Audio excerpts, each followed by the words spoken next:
Students, یہ بک تماشے ہے جو KPS میں پڑھائی جاتی ہے، اور اس کا چیپٹر جو ہے پڑھیے گر بیمار کی آج ہم ریڈنگ کریں گے اور اس کے سوال و جواب کریں گے۔ یہ چیپٹر پڑھیے گر بیمار مشتاق احمد یوسفی کی تحریر ہے، اور ان کی تحریر میں مزاح ہوتا ہے، اور مزاح کا اسٹائل بھی جو ہے وہ بالکل بظاہر سنجیدگی کے ساتھ بات کرتے ہیں، لیکن بہترین مزاح ہوتا ہے ان کی تحریر میں۔ آپ پڑھیں گے تو آپ کو بہت لطف آئے گا۔ تو یہ چیپٹر ہے، تصنیف ہے ان کی پڑھیے گر بیمار۔ اسٹارٹ کرتے ہیں۔ اس میں شک نہیں کہ ہمارے ہاں باعزت طریقے سے مرنا ایک حادثہ نہیں، ہنر ہے۔ یہ دیکھیں، یہ تنقید کی گئی ہے کہ عزت کے ساتھ مرنا بھی جو ہے نا وہ ایک ہنر کی ضرورت، کیونکہ جب بیمار ہوتے ہیں تو انسان کے ساتھ کیسے کیسے لوگوں کا واسطہ پڑتا ہے، اور سب کا اس میں ذکر ہوگا۔ جس کے لیے عمر بھر ریاض کرنا پڑتا ہے، یعنی جس کے لیے عمر بھر آپ کو محنت کرنی پڑتی ہے، اور اللہ اگر توفیق نہ دے تو یہ ہر ایک کے بس کا روگ بھی نہیں۔ مطلب یہ بھی ساتھ کہا جا رہا ہے کہ یہ اللہ کی توفیق سے ہی ہوتا ہے کہ اللہ تعالیٰ توفیق دے گا تو ہی آپ کے اندر ایسی برداشت ہوگی کہ آپ جو ہے وہ ہنر کے ساتھ مر سکیں۔ سردست مجھے ان خوش نصیب جواں مرگوں سے سروکار نہیں جو جینے کے قرینے اور مرنے کے آداب سے واقف ہیں۔ یہاں یہ کہا جا رہا ہے کہ مجھے ان خوش نصیب جو ہے وہ جوان مرنے والوں سے دلچسپی نہیں ہے جن کو جینے کا طریقہ بھی آتا ہے اور مرنے کے آداب بھی پتہ ہیں۔ میرا تعلق تو اس مظلوم اکثریت سے ہے جس کو بقول شاعر جینے کی ادایات نہ مرنے کی ادایات، یعنی کہ ان مظلوم لوگوں کے بارے میں بات کر رہا ہوں جس کے بارے میں ایک شاعر نے کہا تھا کہ جنہیں جینے کی زندگی زندہ رہنے کا طریقہ بھی آتا ہے اور مرنے کا طریقہ بھی آتا ہے۔ چنانچہ اس وقت میں اس طبقے کی ترجمانی کرنا چاہتا ہوں جو اس درمیانی کیفیت سے گزر رہا ہے، جو موت اور زندگی دونوں سے زیادہ تکلیف دہ اور صبر آزما، یعنی بیماری۔ میرا اشارہ اس طبقے کی طرف ہے جسے سب کچھ اللہ نے دے رکھا ہے صحت کے سوا۔ یہاں پر وہ کہتے ہیں کہ میں اس طبقے کی طرف سے اس تحریر میں بات کروں گا جو زندگی اور موت کے درمیانی کیفیت سے گزر رہے ہوتے ہیں، یعنی بیمار ہوتے ہیں اور انہیں صبر بھی کرنا پڑتا ہے اور تکلیف کو برداشت بھی کرنا پڑتا ہے، اور اللہ نے انہیں ہر نعمت دی ہوتی ہے مگر صحت نہیں ہوتی ان کے پاس۔ میں جسمانی تکلیف سے بالکل نہیں گھبراتا، یعنی کہ انسان کو بخار ہو جائے، نزلہ ہو جائے، یہ چیزیں اتنی تکلیف دہ نہیں ہوتی ہیں، بلکہ کیا تکلیف دہ ہوتی ہے؟ ایسپرین کی صرف ایک گولی یا مارفیا کا ایک انجیکشن اس سے نجات دلانے کے لیے کافی ہے، یعنی آپ علاج کرو طریقے سے تو پھر آرام آ جاتا ہے، لیکن اس روحانی اذیت کا کوئی علاج نہیں جو عیادت کرنے والوں سے مسلسل پہنچتی رہتی ہے۔ اب آگے پتہ چل جائے گا آپ کو کہ کس قسم کی اذیت پہنچتی ہے، روحانی یعنی ذہنی اذیت سمجھ لیں آپ، یا روح کو جو اذیت پہنچتی ہے، اور پہنچتی بھی ان سے جو آپ کی طبیعت پوچھنے آتے ہیں، یعنی عیادت کرنے آتے ہیں۔ میں اس نتیجے پر پہنچا ہوں کہ مارفیا کے انجیکشن مریض کے بجائے مزاج پرسی کرنے والوں کے لگائے جائیں تو مریض کو بہت جلد سکون آ جائے، یعنی یہ ایک طرح سے کہہ رہے ہیں کہ جس طرح کا اذیت انسان کو ملتی ہے، بیمار شخص کو ملتی ہے، تو حقیقت میں تو بیمار وہ ہیں جو عیادت کرنے آتے ہیں اور بیمار انسان کو اور زیادہ اذیت میں مبتلا کرتے ہیں، تو پھر تو انجیکشن انہیں لگانا چاہیے۔ اس زمانے کے انداز عادت میں کوئی دل نوازی ہو تو ہو، میں تو ان لوگوں میں سے ہوں جو محض عیادت کے خوف سے تندرست رہنا چاہتے ہیں، یعنی کہ ان کا کہنا یہ ہے کہ عادت یا طبیعت پوچھنے کا جو انداز ہے اس میں اگر کوئی مہربانی کسی کی ہے تو ہے، لیکن مسئلہ یہ ہے کہ عیادت کے خوف سے تندرست رہنا چاہتے ہیں، یعنی کہ اصل میں عیادت میں ایسی ذہنی اذیت دی جاتی ہے انسان کو کہ اس کے مقابلے میں انسان کا دل چاہتا ہے کہ وہ ہمیشہ تندرست رہے۔ ایک حساس دائم المرض کے لیے مزاج اچھا ہے، مزاج اچھا ہے ایک رسمی یا دعائیہ جملہ نہیں بلکہ ذاتی حملہ ہے جو ہر بار اسے احساس کمتری میں مبتلا کر دیتا ہے۔ میں تو آئے دن کی پرسش حال سے اس قدر بیزار ہو چکا ہوں کہ احباب کو آگاہ کر دیا ہے کہ جب تک میں بغل میں خود یہ اطلاع نہ دوں کہ آج اچھا ہوں، مجھے حسب معمول بیمار ہی سمجھیں اور مزاج پرسی کر کے شرمندہ ہونے کا موقع نہ دیں۔ اس میں کہا جا رہا ہے کہ مطلب ایک حساس دائم المرض یعنی کہ ایک ایسا شخص جو مستقل مریض ہو، ہمیشہ جو ہے وہ مرض میں مبتلا رہے اور مرض بھی بہت تکلیف دہ ہو، اس سے پوچھا جائے مزاج اچھا ہے، یعنی کہ یہ ایک بات پوچھی جائے کہ طبیعت کیسی ہے آپ کی، یا کسی بھی قسم کا ایسا کوئی رسمی یا دعائیہ والا جملہ کہا جائے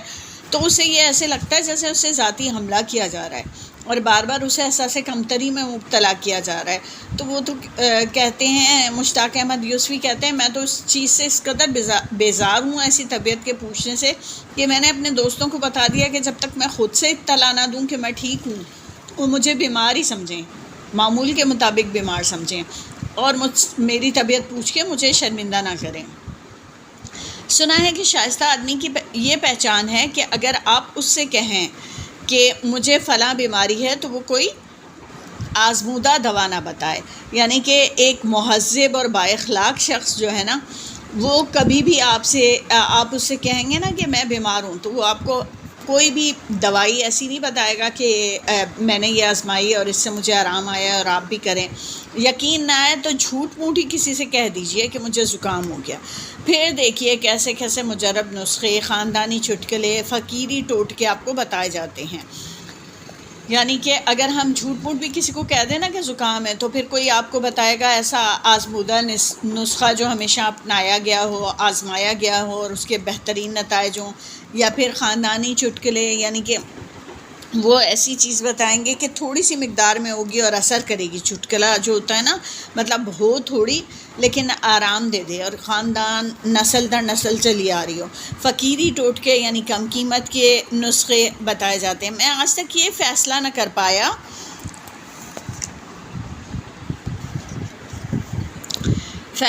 سکا کہ اس کی اصل وجہ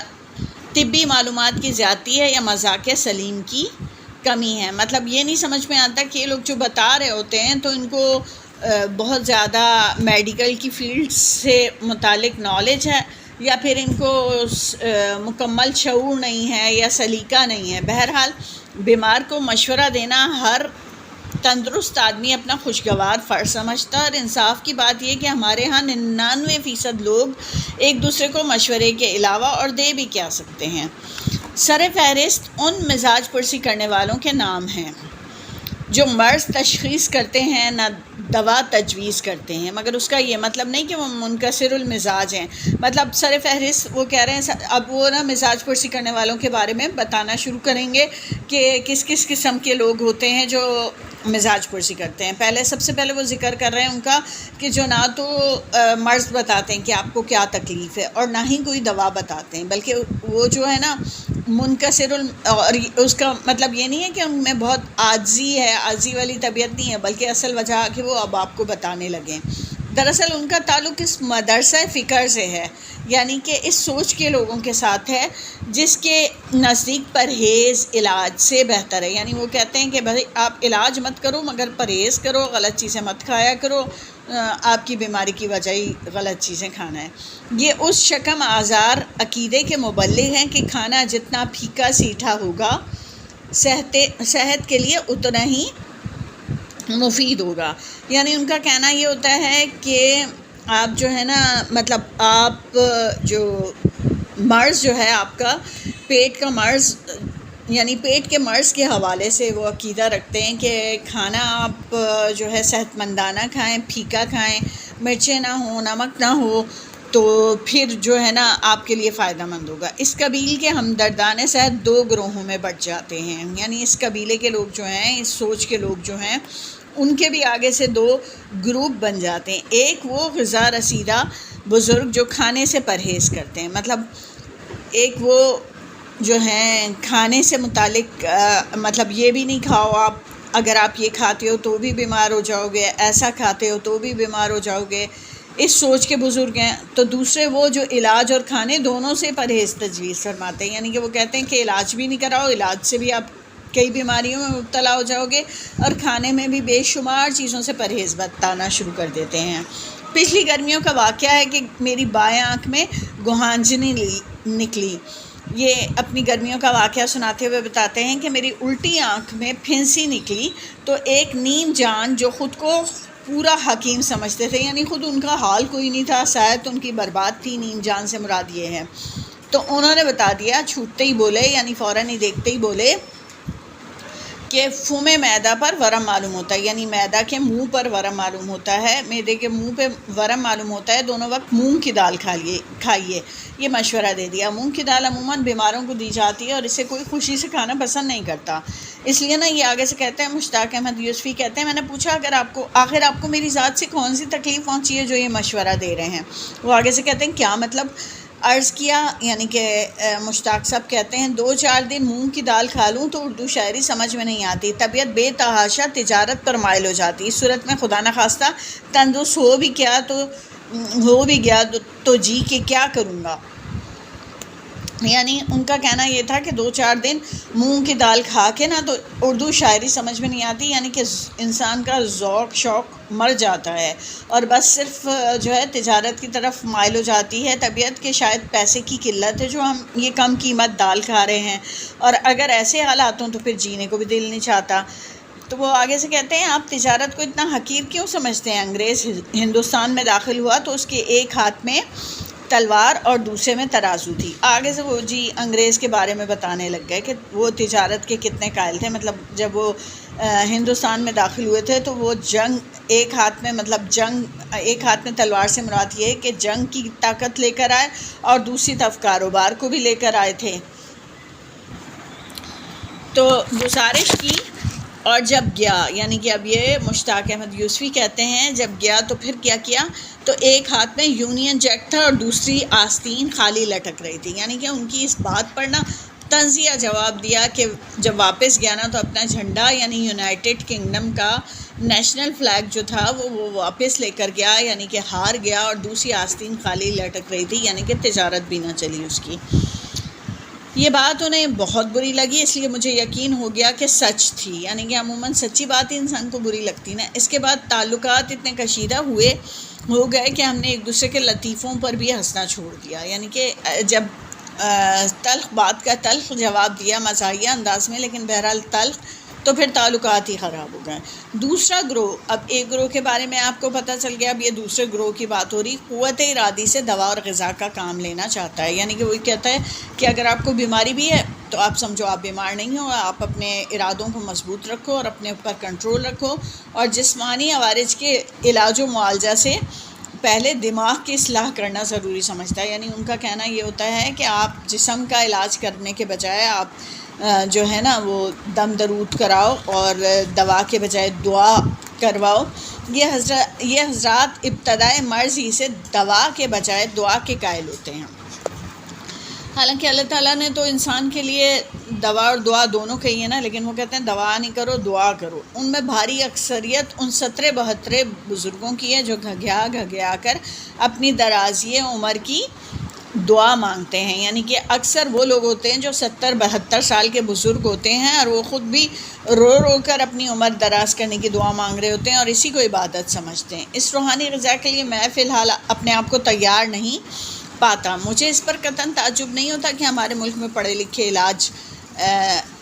لکھے جو ہیں وہ علاج گنڈے تعویذوں سے کرتے ہیں۔ غصہ اس بات پر آتا ہے کہ وہ واقعی اچھے ہو جاتے ہیں، یعنی کہ اگر وہ پڑھے لکھے ہیں اور پھر بھی وہ پیر فقیر اور وہ بھی جعلی پیروں فقیروں کے پاس جاتے ہیں تو پھر یہ اس پہ افسوس نہیں ہوتا کہ وہ چلے جاتے ہیں، بلکہ افسوس اس بات پہ ہو رہا ہوتا ہے، غصہ اس بات پہ آ رہا ہوتا ہے کہ وہ واقعی اچھے ہو جاتے ہیں۔ آئیے ایک اور مہمان سے آپ کو ملاؤں۔ اب یہ تیسری قسم کے لوگوں کی بات ہو رہی ہے، ان کی تکنیک قدرے مختلف ہے۔ میری صورت دیکھتے ہی ایسے ہراساں یعنی خوفزدہ ہوتے ہیں کہ کلیجہ منہ کو آتا ہے، کہ سامنے مریض جو ہے نا وہ بھی گھبرانے لگتا ہے۔ ان کا معمول ہے کہ کمرے میں بغیر کھٹکھٹائے داخل ہوتے ہیں اور میرے سلام کا جواب دیے بغیر تیماروں کے پاس پنجوں کے بل جاتے ہیں، یعنی چپکے سے تیمارداروں کے پاس چلے جاتے ہیں، تیمارداروں کے پاس۔ پھر خسر ہوتی ہے، یعنی چپکے کانا پھوسی کر رہے ہوتے ہیں۔ کبھی کبھی کوئی آواز یعنی کوئی اچٹتا ہوا فقرہ یعنی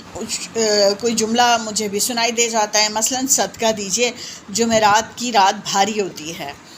اچھا، پانی حلق سے اتر جاتا ہے، آدمی پہچان لیتے ہیں اصل میں ساری یہ چیزیں اس طرح کے جملے کہہ رہے ہوتے ہیں کہ ان کو، انسان کو، مریض کو لگتا ہے کہ وہ مرنے والا ہے، کیونکہ موت کے قریب جو ہے نا پانی جب انسان مر جاتا ہے تو حلق سے نہیں اتر رہا ہوتا نا، یا پھر انسان کی شناخت دوسروں کو پہچاننے کی صلاحیت کم ہو جاتی۔ یقین جانیے یہ سن کر پانی سر سے گزر جاتا ہے، سر سے گزر جاتا ہے، اور میں تو رہا ایک طرف، خود تیماردار میری صورت نہیں پہچان سکتے، مطلب یعنی اتنے خوفزدہ جو ہوتے ہیں نا، آنے والے بھی اتنے خوفزدہ ہو جاتے ہیں۔ لیکن مرزا عبدالودود بیگ کا انداز سب سے نرالا ہے۔ میں نہیں کہہ سکتا کہ انہیں میری دلجوئی مقصود ہوتی ہے، اور اس میں ان کے فلسفہ حیات و ممات کا دخل ہے،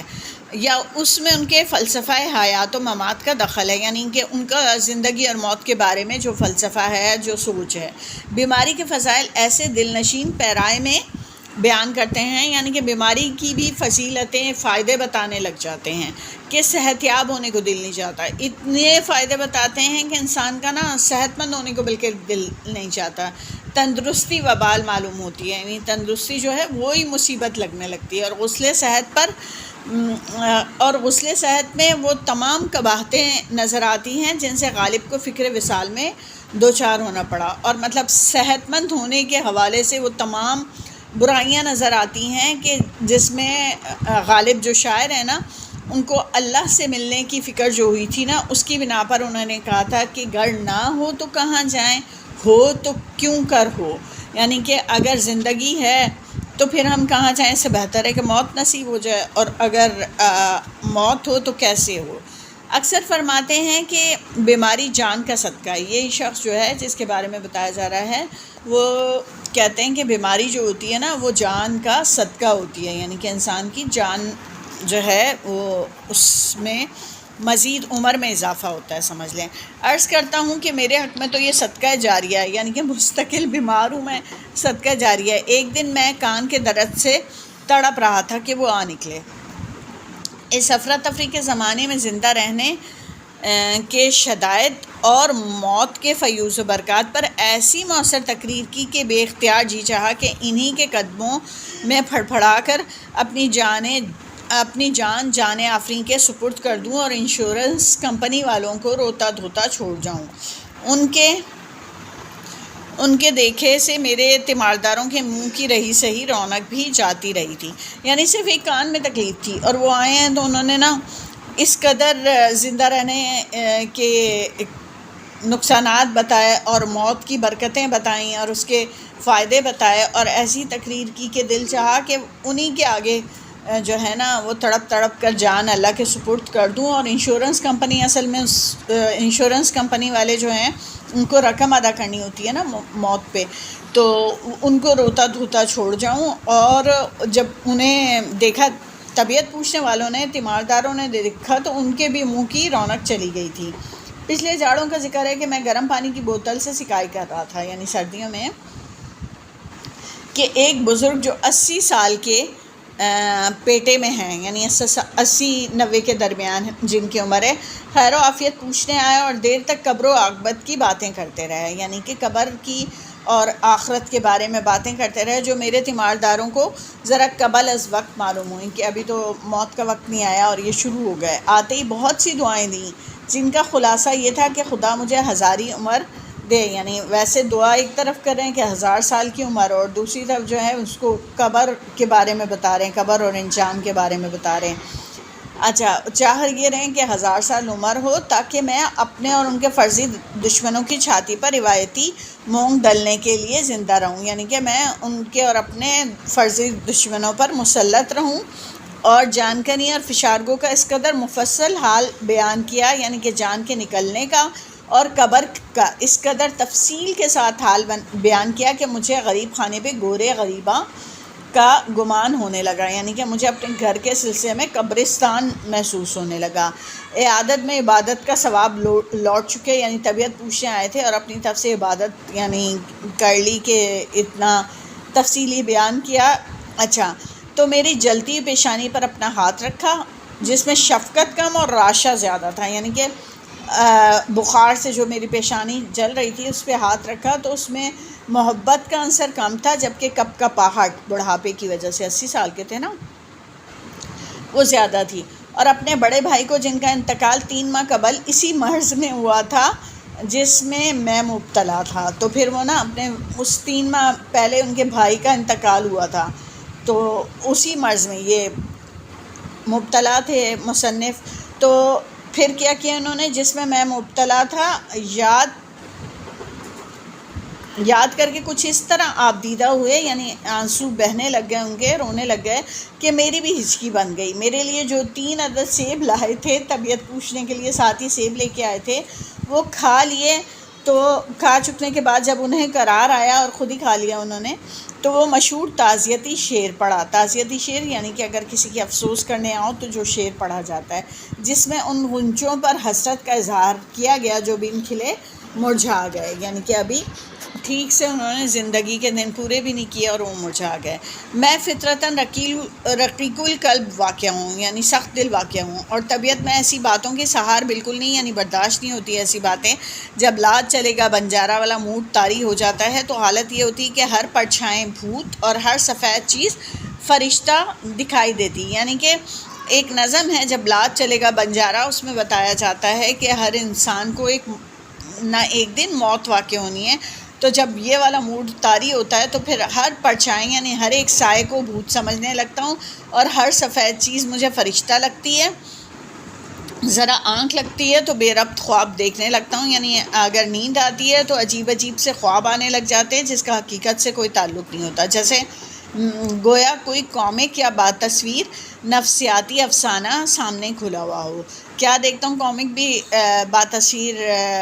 کہانی کو کہا جاتا ہے، کتاب میں جو بنائی کے دکھائی جاتی۔ کیا دیکھتا ہوں کہ ڈاکٹر میری لاش پر انجیکشن کی پچکاریوں سے لڑ رہے ہیں، یعنی کہ اصل میں بیمار انسان ہوتا ہے نا تو ڈاکٹر انجیکشن لگاتے ہیں نا، تو وہ یہ دیکھ رہے ہیں کہ جیسے وہ انجیکشن کی پچکاریاں مار رہے ہیں اور آپس میں لڑ رہے ہیں اور لہولہان ہو رہے ہیں، یعنی کہ زخمی ہو رہے ہیں۔ ادھر کچھ مریض اپنی نرس کو کلوروفارم سنگھا رہے ہیں، یعنی مریض جو ہے نا، حالانکہ نرس مریض کو کلوروفارم سنگھا کر بے ہوش کرتی ہے نا، لیکن الٹ پلٹ دیکھ رہے ہیں تو پھر وہ دیکھ رہے ہیں کہ وہ نرس کو کلوروفارم سنگھا رہے ہیں۔ ذرا دور ایک لا علاج مریض اپنے ڈاکٹر کو یاسین حفظ کرا رہا ہے۔ عموماً جب علاج ہونا ممکن نہیں رہتا، کسی مریض کو کہہ دیا جاتا ہے کہ اب اس کا علاج ممکن نہیں، تو اسے سورہ یاسین سنائی جاتی ہے نا، تو یہاں الٹ دیکھ رہے ہیں کہ وہ ڈاکٹر کو سورہ یاسین حفظ کرا رہا ہے۔ ہر طرف ساگودانے اور مونگ کی دال کی کھچڑی کے ڈھیر لگے ہوئے ہیں۔ ساگودانہ اور مونگ کی دال عموماً بیماروں کا کھانا ہوتا ہے نا، تو اس لیے وہ دکھائی دینے لگتا ہے۔ آسمان بنفشی ہو رہا ہے اور عناب کے درختوں کی چھاؤں میں سنالی جھاڑیوں کی اوٹ لے کر بہت سے غلمان ایک مولوی کو غذا بالجبر کے طور پر معجونیں کھلا رہے ہیں۔ اصل میں عناب اور سنالی جھاڑیاں ان کے ذریعے معجون بناتے ہیں حکیم لوگ نا، یا مولوی لوگ۔ تو پھر وہ نا اس طرح دیکھ رہے ہیں کہ وہ جس طرح ہمارے لیے اذیت ناک ہوتا ہے معجونیں کھانا، اس طرح وہ مولوی کو زبردستی کھلائی جا رہی ہے غذا کے طور پہ۔ تا حد نظر کافور میں بسے ہوئے کفن ہوا میں لہرا رہے ہیں، یعنی کہ جب انسان کو موت واقع ہوتی ہے تو لاش کو عموماً غسل دینے کے لیے کافور کا استعمال کیا جاتا ہے، تو وہ کفن میں سے اس کی خوشبو آ رہی ہے۔ جا بجا لوبان سلگ رہا ہے۔ لوبان بھی اس موقع پہ سلگایا جاتا ہے، یا بیمار کے پاس بھی سلگایا جاتا ہے بیماری کو دور کرنے کے لیے۔ اور میرا سر سنگ مرمر کی لوہے مزار کے نیچے دبا ہوا ہے اور اس کی ٹھنڈک نس نس میں گھسی جا رہی ہے، یعنی ٹھنڈک محسوس ہو رہی ہے پیشانی میں نا۔ میرے منہ میں سگریٹ اور ڈاکٹر کے منہ میں تھرمامیٹر ہیں۔ ویسے تو مریض سگریٹ پیتے ہیں اور ڈاکٹر جو ہے وہ مریض کے منہ میں تھرمامیٹر ڈالتا ہے، تو یہ الٹ دکھایا جا رہا ہے۔ آنکھ کھلتی ہے تو کیا دیکھتا ہوں کہ سر پر برف کی تھیلی رکھی ہے، میرے منہ میں تھرمامیٹر ٹھسا ہوا ہے اور ڈاکٹر کے ہونٹوں میں سگریٹ دبا ہوا ہے۔ وہ سگریٹ کی جو محسوس کر رہا تھا نا، یہ وہ اس کیفیت کی وجہ سے محسوس کر رہا تھا کہ ڈاکٹر اس وقت سگریٹ پی رہا تھا۔ بیمار پڑنے کے سدھا نقصانات ہیں، یعنی 100 سے زیادہ نقصانات ہیں، سینکڑوں نقصانات ہیں، مگر ایک فائدہ بھی ہے، وہ یہ کہ اس بہانے اپنے بارے میں دوسروں کی رائے معلوم ہو جاتی ہے۔ بہت سی کڑوی کسیلی باتیں جو عام طور سے ہونٹوں پر لرز کے رہ جاتی ہیں، بے شمار دل آزار فکرے جو خوف فساد خلق سے حلق میں اٹک کر رہ جاتے ہیں۔ اس زمانے میں یار لوگ نصیحت کے آر میں ہوا شافی کہہ کر بڑی بے تکلفی سے دعوت دیتے، یعنی عام حالات میں کوئی بھی دوست یہ نہیں کہہ سکتا نا کہ تم جو ہے وہ سورہ یاسین پڑھو یا پھر اور اس طرح کی الٹی سیدھی باتیں نہیں کر سکتے، لیکن بیماری کی حالت میں اسے سب کچھ سنا رہے ہوتے ہیں، کبھی اس کو یہ احساس دلا رہے ہوتے ہیں کہ میرا فلاں رشتہ دار اس طرح اسی بیماری میں فوت ہو گیا، یعنی کہ یہ بہت سی کڑوی کسیلی باتیں اس کے سامنے کر رہے ہوتے ہیں، یا عام دنوں میں ہوتا ہے کہ اگر ایسی کوئی بات کہیں گے تو یہ فساد کرے گا۔ تو بہرحال یہ بہت بہترین تحریر انہوں نے لکھی ہے مصنف نے، اور میں نے یہ آپ کو پڑھ کر سمجھا دیا ہے، اب اس کے سوال و جواب کرتے ہیں۔ اب پڑھیے، اگر بیمار کو آپ تفہیم سمجھتے ہوئے نا آپ ان سوالوں کے جواب دیں گے۔ مصنف اس سبق میں کس طبقے کے لوگوں کی طرف اشارہ کر رہے ہیں؟ مصنف اس سبق میں ایسے طبقے کے لوگوں کی طرف نشاندہی کر رہے ہیں جو اس درمیانی کیفیت سے گزر رہے ہیں، جو موت اور زندگی دونوں سے صبر آزما ہے، یعنی بیماری سے گزر رہا ہے۔ اچھا، یہ آپ دیکھیں گے ذرا رائٹنگ میں گڑبڑ ہے، تو یہ میرا بیٹا ہے اور اس نے کام کیا ہوا ہے، تو میں نے کہا خود تحریر کروں پھر میں آپ لوگوں کو دکھاؤں، اس کے بجائے میں نے اپنے بچے سے کہا کہ آپ تحریر کر دو، تو یہ سوال و جواب آپ کو کروا دیے جائیں ساتھ ہی۔ پھر ہے سوال نمبر 2، مصنف مزاج پرسی کرنے والوں سے کیوں خفا تھے؟ مصنف جسمانی تکلیف سے بالکل نہیں گھبراتے، ایسپرین کی صرف ایک گولی یا مارفیا کے انجیکشن اس سے نجات دلانے کے لیے کافی ہے، لیکن اس روحانی اذیت کا کوئی علاج نہیں جو عیادت کرنے والوں سے مسلسل پہنچتی رہتی ہے۔ مصنف اس نتیجے پر پہنچے ہیں کہ مارفیا کے انجیکشن مریض کے بجائے مزاج پرسی کرنے والوں کے لگائے جائیں تو مریض کو بہت جلد سکون آ جائے۔ سوال نمبر 2، جس کا جواب میں نے ابھی آپ کو بتایا، وہ سوال تھا مصنف مزاج پرسی کرنے والوں سے کیوں خفا تھے۔ چلیں اب سوال نمبر 3 کرتے ہیں۔ عبدالودود بیگ کا مزاج پرسی کا انداز بیان کر۔ مرزا عبدالودود بیگ کا انداز سب سے مختلف تھا۔ مصنف نہیں کہہ سکتے کہ انہیں ان کی دلجوئی مقصود ہے یا اس میں ان کے فلسفہ حیات و ممات کا دخل ہے۔ بیماری کے فضائل اس طرح بیان کرتے ہیں کہ پھر صحت مند ہونے کا دل نہیں کرتا، تندرستی وبال معلوم ہوتی ہے اور صحت مندی میں قباحتیں نظر آتی ہیں۔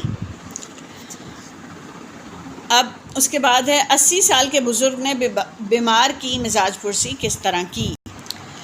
80 سال کے بزرگ بھی مصنف کی عادت کے لیے آئے۔ انہوں نے وہاں پہنچتے ہی مصنف کو ڈھیر ساری دعائیں دیں۔ انہوں نے مصنف کے سر پر شفقت سے ہاتھ رکھا اور انہیں دیکھ کر بزرگ کو اپنے بھائی کی یاد آئی جن کا کچھ عرصے پہلے اسی بیماری میں انتقال ہو گیا تھا۔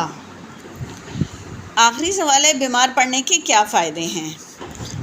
بیمار پڑنے کے بہت نقصان ہیں، مگر ایک فائدہ بھی ہے کہ آپ کو دوسروں کی اصلیت کا پتہ چل جاتا ہے۔ تو آج تک کے لیے اتنا ہی، اب ملتے ہیں اپنی اگلی ویڈیو میں، جب تک کے لیے اللہ حافظ۔